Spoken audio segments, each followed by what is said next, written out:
বিসমিল্লাহ। আজকে একটা খুব জরুরি একটা বিষয় নিয়ে আলোচনা করব। কেননা এখন ধর্ম ব্যবসায়ীদের ভিতরে একটা আলোড়ন সৃষ্টি হয়ে গেছে। তাদের ভিতরে একটা ভয় ঢুকে গেছে। এই জন্যে তারা যারা কোরআন পথে চলতে চায় তাদেরকে আহলে কোরআন ট্যাগ দিয়ে আহলে কোরআন নামে একটা গালি তৈরি করে, যদিও কথাটা ভালো কথা, কিন্তু তারা এটাকে গালি হিসাবে নেয়, নিয়ে বিভিন্নভাবে মানববন্ধন করতেছে, আন্দোলন করার চেষ্টা করতেছে যে এদেরকে থামাতে হবে।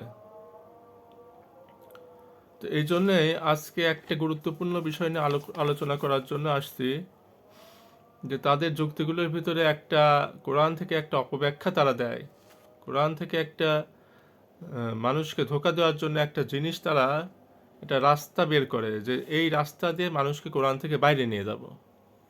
এভাবে তারা একটা রাস্তা বের করার চেষ্টা করে। তো তারই একটা দিক, তারই একটা প্রসঙ্গ নিয়ে আলোচনা করব। সেই প্রসঙ্গটা হলো আনুগত্য করা, অনুসরণ করা।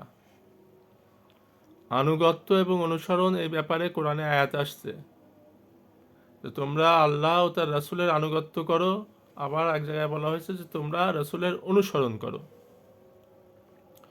এখন পরিষ্কারভাবে বুঝে নিতে হবে যে আনুগত্য এবং অনুসরণ এই দুইটাই জীবিত মানুষের হয়, উপস্থিত জিনিসের হয়।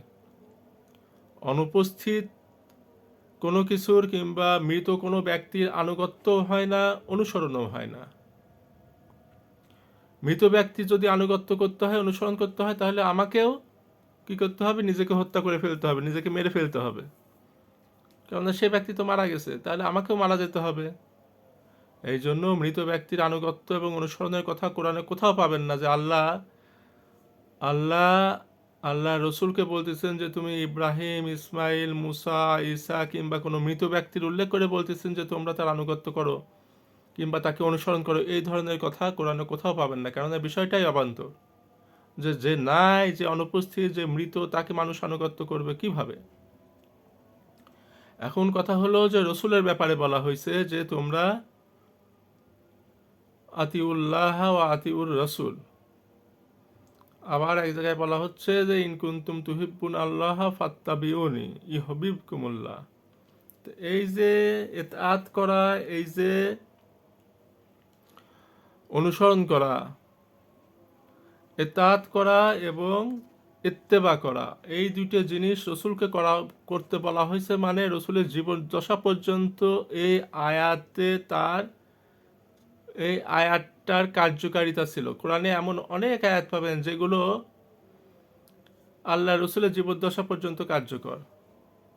আবার কিছু আয়াত আছে সাহাবীদের জীবদ্দশা পর্যন্ত কার্যকর, আর কিছু আয়াত আছে চলতে থাকবে। তো এই আয়াতগুলো ওর ভিতরে অন্তর্ভুক্ত। এখন বলতে পারেন যে আপনি কোরআনকে তাহলে সংকীর্ণ করে ফেললেন না। আপনি সূরা আহজাব পড়েন, সূরা মুহাম্মদ পড়েন, এই জাতীয় যে সূরাগুলো আছে পড়েন। এগুলোর ভিতরে দেখবেন যে এগুলো শুধুমাত্র আল্লাহ রসুলের জন্য কিছু নির্দেশ আছে, সাহাবীদের জন্য কিছু নির্দেশ আছে। ওই নির্দেশ এর পরবর্তী সময় আপনি চাইলেও কাজে লাগাতে পারবেন না, কার্যকর করতে পারবেন না। বলা হয়েছে যে রসুলের সাহাবীরা তোমাদের মাতা, রসুলের মৃত্যুর পর তাদেরকে বিয়ে করো না। তো সাহাবীদের মৃত্যুর পরে, রসুলের স্ত্রীদের মৃত্যুর পরে এই আয়াতের কোনো কার্যকারিতা আছে? নাই। এরকম প্রত্যেকটা সূরার ভিতরে দেখবেন যে কোনো কোনো সূরার ভিতরে দেখবেন যে কিছু কিছু নির্দেশ আছে, সেগুলো শুধুমাত্র আল্লাহ রসুলের জন্য যায়, শুধুমাত্র সাহাবীদের জন্য যায়, আর অন্যান্য মানুষের জন্য সেই নির্দেশগুলো কার্যকর হওয়া সম্ভব না। তো এইরকমই একটা নির্দেশ হলো আতিউল্লাহ আতিউর রসুল। আল্লাহ বলতেছেন যে তোমরা ইব্রাহিমের আদর্শ অনুসরণ করো, অর্থাৎ ইব্রাহিমের মিল্লাতকে অনুসরণ করো।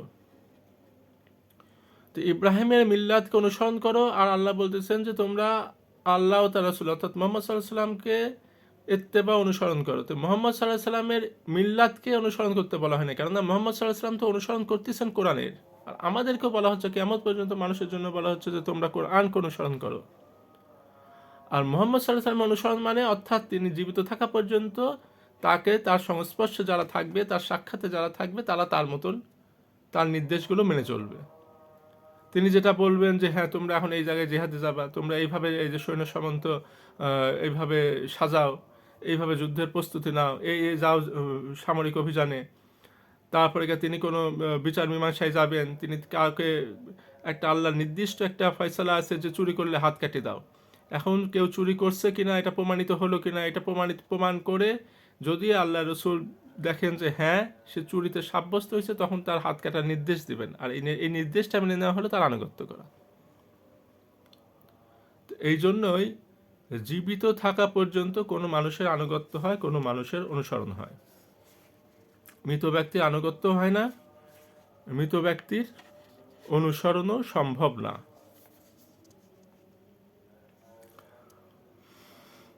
এখন আসেন যে আমরা তাহলে যে কোরআনের অনুসরণ করব, এই কথাটা আল্লাহ কোরআনে বলছেন শুধু আমাদেরকে না, মোহাম্মদ রাসূলুল্লাহকে বলছেন যে তুমি কোরআনের অনুসরণ করো, আমাদেরকে বলছেন তুমি কোরআনের অনুসরণ করো।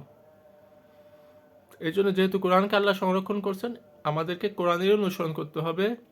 রসুলের অনুসরণের নামে কিংবা রসুলের আনুগত্যের নামে হাদিস কিংবা অন্য কিছুকে টেনে আনার কোনো সুযোগ নেই, কেননা এই কোরআনই যথেষ্ট আল্লাহ যে দিন দিয়েছেন সেই দিন হিসাবে পরিপূর্ণ, এবং এর উপর ভিত্তি করে মানুষের বিচার ফয়সালা হবে। এর বাইরে যদি কোনো কিছু আপনি দিন হিসাবে নিয়ে আসেন, সেই কারণে আপনি আল্লাহর কাছে দায়ী থাকবেন। আপনি আল্লাহর দিনের ভিতরে হস্তক্ষেপ করার অপরাধে আপনি তাগুত হবেন। তাগুত তো শুধুমাত্র যে সামরিক কিংবা রাষ্ট্রীয় কোনো দায়িত্ব কেউ নিজের উপরে চালাই দিল, আইন বিধান রচনা করলো, শুধু তাই না।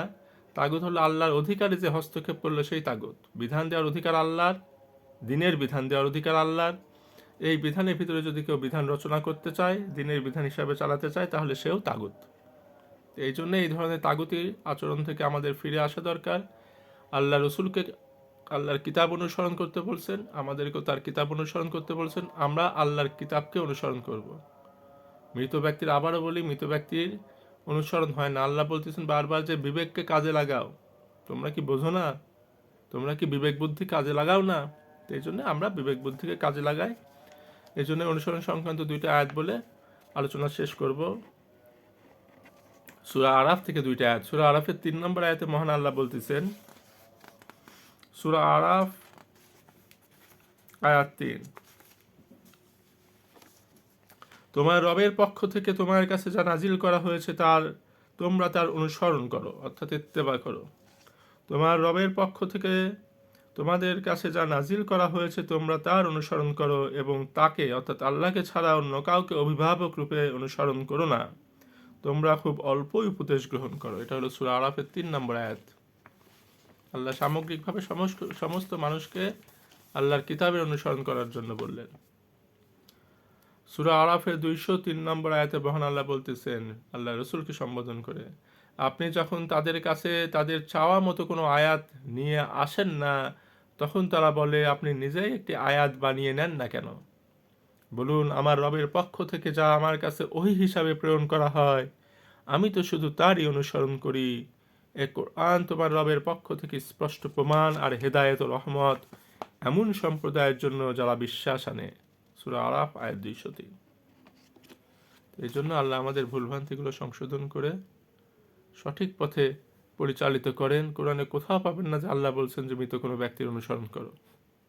বলছেন মৃত ব্যক্তির আদর্শ অর্থাৎ ইব্রাহিমের আদর্শকে অনুসরণ করো, আর সেই আদর্শকে আল্লাহ কোরআনে সংরক্ষণ করছেন। আল্লাহ আমাদের বুঝদান করেন।